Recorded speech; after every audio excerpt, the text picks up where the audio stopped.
Bonjour à tous. C'est ma première conférence au DevFest, donc je suis un petit peu sous pression, mais je suis vraiment ravi de partager cette aventure avec vous. Donc je suis là pour partager le sujet du Remuneration Poker, qui est une pratique un peu artisanale qu'on a mis en place chez nous. Hier évidente, aujourd'hui incontournable, c'est-à-dire qu'on a trouvé quelque chose qui nous correspond sur le sujet de la rémunération dans notre entreprise. Et c'est le sujet de ce talk, c'est le retour d'expérience d'Onity. Donc moi, je suis David Boucher, je suis le fondateur et dirigeant de la société Onity. Que vous dire d'autre? On fait de la création de logiciels, donc c'est pour ça qu'on a notre place au DevFest, et de la création de sites internet avec ce qui gravite autour, c'est-à-dire du référencement naturel, de la communication. Ma mission en tant que dirigeant aujourd'hui d'Onity, elle est composée de deux axes majeurs. C'est obtenir l'engagement de mes équipes, faire en sorte qu'ils soient motivés pour aller dans le sens de ce collectif qu'est l'entreprise Onity aujourd'hui. Et le deuxième, c'est optimiser leur travail. Donc j'ai vraiment une fonction support dans ma posture de dirigeant. Notre histoire, pour que vous puissiez un petit peu voir comment ça se projette sur le temps. Historiquement, c'était une auto-entreprise qui a été créée spontanément pour répondre à un premier besoin. Une chose en entraînant une autre, c'est une auto-entreprise qui a continué de vivre. C'est devenu une société en janvier 2014. J'étais encore seul à l'époque et j'ai accueilli mon premier salarié, qui est François, qui est présent parmi vous, en juillet 2016. Donc vous voyez, on n'est pas si loin. Et en tous les petits ronds que vous voyez ici, à chaque fois, c'est un humain qui a rejoint l'aventure. Et donc, le Remuneration Poker, c'est le nom qu'on a donné à cet atelier, a eu lieu en février 2018. Donc on a fait ça pour la première fois en février 2018. Donc maintenant, on a un peu plus de 6 mois, 8 mois de retour d'expérience là-dessus. Et c'est ce que je vais vous présenter. Aujourd'hui, nous sommes 6. La rémunération, avant qu'on creuse, on va dire, sur cette piste-là, c'était très classique, c'est-à-dire que c'était des entretiens individuels annuels. On négociait sur des chiffres. Je pense que tous ici, vous avez été d'un côté ou de l'autre des entretiens individuels annuels. Donc on parle de chiffres, on parle de projections à 1, 3 ans, ce qui se pratique absolument partout. La seule particularité, c'est que tous mes salariés, avant même de rentrer dans l'entreprise, connaissaient tous mon salaire. J'ai toujours communiqué de façon transparente sur mon salaire. Les problématiques que j'avais dans ce contexte-là étaient les suivantes, c'est l'objectivité. On est en one-to-one, c'est-à-dire que c'est un humain qui va décider et c'est un humain qui va défendre sa rémunération. L'autre problématique, que moi je voyais dans ce système-là, c'est que la capacité de négociation de l'un et de l'autre étaient des facteurs qui changeaient la donne. Si on prend une personne, par exemple, qui, comme je l'ai été à une époque, je n'osais même pas écrire le mot augmentation sur mes fiches de préparation d'entretien individuel annuel. J'avais fait une flèche en diagonale vers le haut, mais je n'avais pas écrit le mot. À côté de ça, il y a d'autres personnes qui se présentent spontanément à vous pour vous dire moi j'aimerais bien avoir tant. Donc déjà, rien que sur ces deux personas différents, on a déjà une chose qui se dessine qui est très très différente. Donc moi, ça me gênait. Le secret, c'est-à-dire que dans le cadre d'un recrutement, nous, on travaillait déjà de façon très collégiale sur la partie recrutement. Donc il y avait un entretien avec tout le monde sur les capacités, les compétences, le savoir-être de la personne, et on devait refaire à huis clos, moi et le candidat, l'entretien pour parler d'économie. Or, un collaborateur en plus, c'est un collaborateur qui va venir dans la barque, qui a une incidence sur le collectif. Enfin voilà. Et c'est très dommage de ne pas finalement traiter le sujet ensemble dans sa globalité. La deuxième problématique que moi je voyais, c'est la notion d'empathie. C'est-à-dire que comme la négociation telle qu'elle est proposée, ou en tout cas telle que le propose le format d'entretien individuel annuel, c'est un one-to-one où la personne va défendre sa rémunération, et c'est souvent décorrélé en fait des enjeux et des sujets du collectif. Donc moi ça me gêne aussi. La première solution que j'avais trouvée, c'était la prime exceptionnelle. Donc dès le début, ça a été mis en place. On en versait 2 par an, avant les vacances et avant les fins de fin d'année. Et c'était un partage des gains. Et dans mon idée, dans mon esprit, c'était déjà naturel. Et dans ce que j'ai observé, c'était un grand facilitateur du management. On n'a pas besoin de dire à quelqu'un ou de trouver des stratégies complexes, parfois pernicieuses, voire même vicieuses, pour faire en sorte que les gens produisent sachant que derrière, on ne partagera pas les gains. Si moi je pars avec la caisse en fin de mois, c'est assez légitime que quelqu'un qui est l'acteur d'un succès de l'entreprise me dise bah, écoute, non, moi j'ai plus envie, quoi. Alors que là, du coup, c'était déjà une première solution que j'avais trouvée.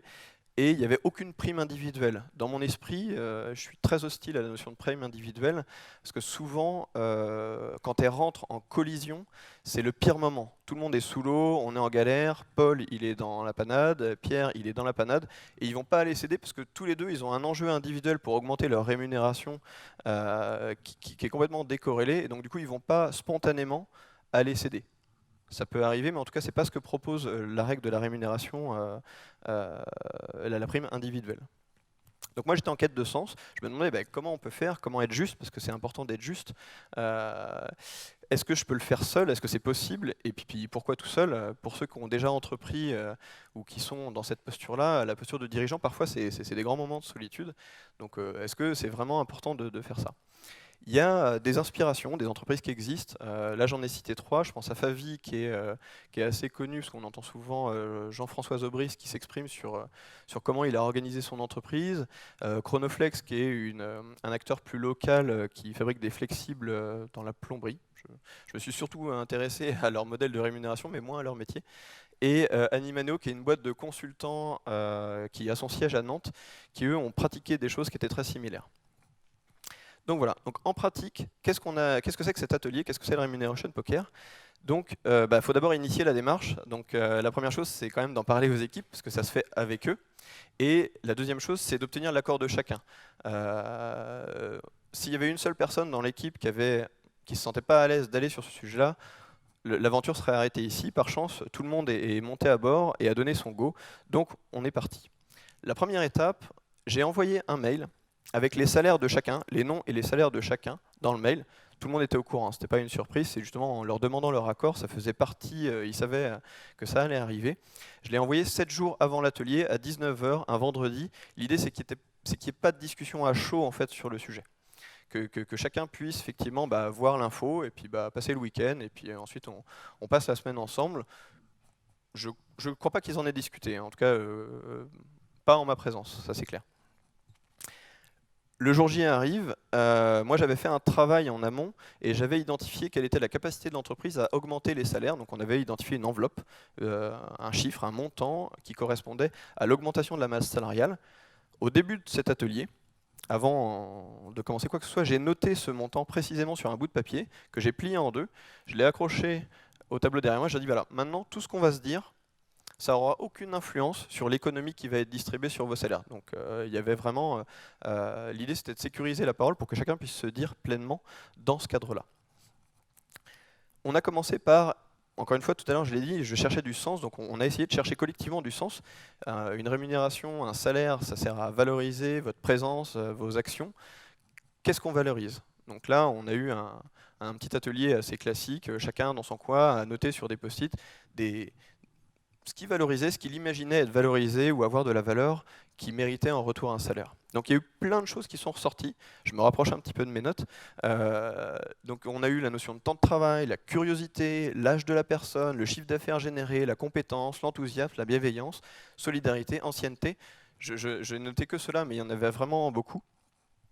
Et ensuite, là on voit le résultat, le tableau, on a distribué sur une échelle, en fait ici, la notion de subjectif et de quantifiable. Donc forcément, d'un côté on avait plutôt les heures de travail, les années d'ancienneté, et de l'autre côté on avait, il y en a un qui doit s'écrire « participe au sourire de l'entreprise ».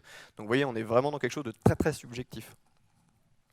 Et ce qui est ressorti du collectif, donc ce n'est pas venu de moi, c'est vraiment mon équipe, en fait ils ont regardé tout ce qui était dans la partie subjective, et ils se sont dit, en fait, curieux, sympa, aimable, solidaire, bienveillant, etc., tout ce que vous pouvez imaginer de ce qui vous fait envie.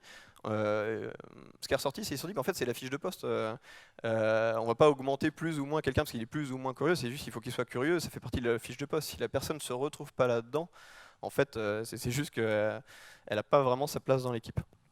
Donc voilà ce qu'il en est ressorti. Et du coup, moi, c'était un exercice, on va dire, en chute libre, parce que je ne savais pas où allait le collectif. Donc c'est des choses que je n'ai pas du tout prévues.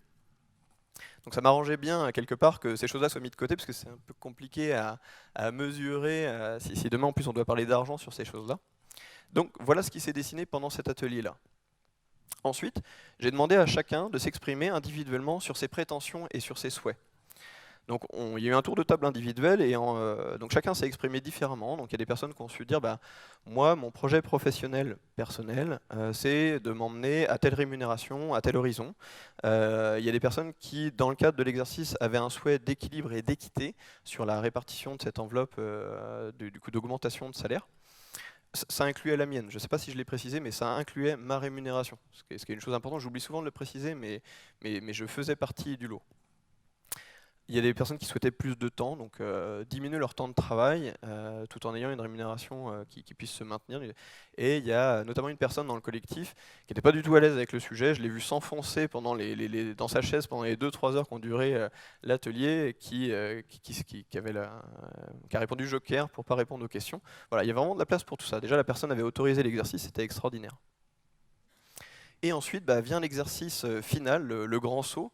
Et là, chacun, sur un post-it, donc là on est sur 2h30, 3 heures de temps, chacun, donc j'ai montré l'enveloppe budgétaire à ce moment-là, et chacun a dû, en travail individuel, sur la base de l'enveloppe que je présentais, donc que j'ai sorti du tableau, ventiler l'entièreté de l'enveloppe économique sur chacun des noms, prénoms qui étaient sur le post-it qu'il devait remplir. Et ensuite, présenter au collectif la ventilation qu'il avait fait et l'esprit qui était derrière cette ventilation. Et bien évidemment, l'idée ensuite c'est d'avoir un temps d'échange et d'aller vers un consensus. On ne tire pas au hasard, heureusement, on va dire la répartition qui va être retenue. Donc du coup il y avait un temps d'échange et en fait on a recommencé jusqu'à obtenir un consensus. Dans notre équipe, sachant que c'était la première fois qu'on faisait l'exercice, ça nous a demandé 3 fois. Sachant que l'intérêt aussi, c'est que quand les personnes se sont exprimées, elles ont dit bah, moi j'ai pensé à ça, voilà comment j'ai distribué, j'ai pensé aussi à cet aspect-là, etc., etc. Et du coup, ça a nourri la réflexion des autres. Donc c'est pour ça que les tours à chaque fois étaient de plus en plus riches et de plus en plus précis. Ça nous a demandé 3 fois, on est tombé d'accord, les augmentations de salaire étaient définies. Donc aujourd'hui, ça fonctionne comme ça chez nous. La rémunération désormais, donc je vais dérouler finalement la même chose que les problématiques finalement que je rencontrais tout à l'heure. Sur la partie objectivité, chaque personne valorise chacun de ses collaborateurs et réciproquement. Je considère que faire partie d'un collectif ou d'une entreprise, surtout d'une entreprise, la valorisation passe pas seulement par le salaire. Il n'y aurait pas autant de RH sur ce salon si c'était qu'une question d'argent. Il y a vraiment d'autres choses qui sont tellement importantes. Et le fait que chacun des collaborateurs puisse poser un regard sur son voisin et lui dire il mérite une augmentation. Il travaille avec moi, il m'aide, il doit recueillir le bénéfice de son travail. La capacité de négociation n'est plus un atout, ou elle est un atout pour le collectif. C'est-à-dire que dans tous les collectifs que vous pouvez connaître, il y a des timides, il y a des personnes qui prennent beaucoup de place. Là, du coup, ça régule un petit peu ça, parce que j'ai la chance d'avoir beaucoup de bienveillance dans mon équipe. Et en même temps, j'aime à croire qu'il n'y a pas de hasard. C'est des gens que j'ai rencontrés et on s'est choisis réciproquement. Et donc il y a aussi une voix finalement qui est défendue sur les personnes qui ne s'expriment pas forcément d'elles-mêmes. Le sens prime sur le chiffre. C'est-à-dire qu'aujourd'hui, un retour qui m'a été fait d'un collaborateur, c'est de dire avant je n'osais pas parler de mon salaire, et en fait maintenant dans mon cadre familial, dans mes amis, en fait, j'ai pas de tabou, parce que maintenant je sais c'est quoi ce salaire, je sais ce qui est construit, je sais comment... je sais pourquoi j'en suis là en fait, ça a du sens. Le secret, donc même si parfois ça peut faire un peu drôle pour les personnes qu'on peut accueillir en recrutement, où il y a un collectif qui lui dit bah, ok, tu veux combien, c'est sûr que c'est peut-être moins intimidant de dire ça à une seule personne, mais au moins la personne quand elle est accueillie, il n'y a pas de ok, tu veux tant, c'est peut-être ce que tu avais avant, c'est peut-être ce que tu veux, c'est peut-être ton projet personnel, professionnel, il n'y a pas de jugement par rapport à ça. Mais du coup, nous, ça nous permet aussi à la personne de lui donner des clés sur, bah, voilà aujourd'hui un petit peu comment se distribue l'économie dans l'entreprise, sachant que les primes exceptionnelles continuent d'être présentes. L'empathie, bah, chacun se projette à la place de l'autre, à ce qu'il a fait, où il en est dans son ancienneté, qui il est dans cette équipe, ce qu'il apporte. Donc il y a aussi cette reconnaissance que je partageais à l'instant, c'est que ça va au-delà du salaire, tout simplement. Aujourd'hui, on ne saurait plus en faire autrement. Et en fait, je vous présente mon équipe. Les personnes avec lesquelles on a co-construit ça, qui ont choisi de venir chez Unity, qui sont encore chez Unity aujourd'hui. y a un peu d'émotion quand je le partage, parce que c'est un cadeau de la vie pour moi que de les avoir dans mon équipe et qui m'ait fait cette confiance pour mener notamment cet exercice-là. Donc je les en remercie vraiment très chaleureusement et je vous remercie d'avoir pris le temps pour venir écouter ce fragment d'histoire de l'entreprise Kaoniti. Merci à vous.